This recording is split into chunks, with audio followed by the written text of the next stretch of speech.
কয়েক মাস ধরে বিনোদন অঙ্গনের কোনো আড্ডায় পাওয়া যায়নি চিত্রনায়িকা শবনম বুবলীকে। এমনকি সব ধরনের শুটিং থেকে নিজেকে গুটিয়ে নেন।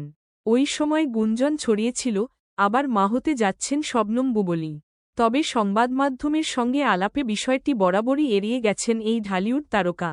দীর্ঘদিন চুপচাপ থাকার পর শুক্রবার যেন আড়ালে থাকার বিরতি ভাঙলেন।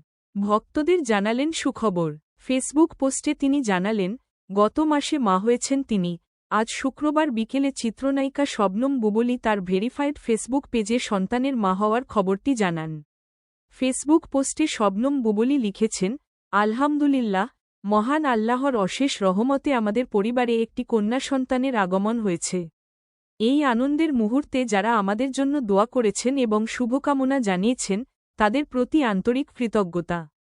আমাদের মেয়ের জন্য সবার দোয়া কামনা করছি। শবনম বুবলী একটি ফটোকার্ড শেয়ার করে কন্যা সন্তানের মা হওয়ার খবরটি জানান। ফটোকার্ডে তিনি লিখেছেন, গত 11ই মে তিনি কন্যা সন্তানের জন্ম দেন। মেয়ের নাম রাখা হয়েছে শার্লিন খান। শাকিব খানকে ট্যাগ করে বুবলী তার মা হওয়ার খবরটি ফেসবুক পোস্টে জানিয়েছেন।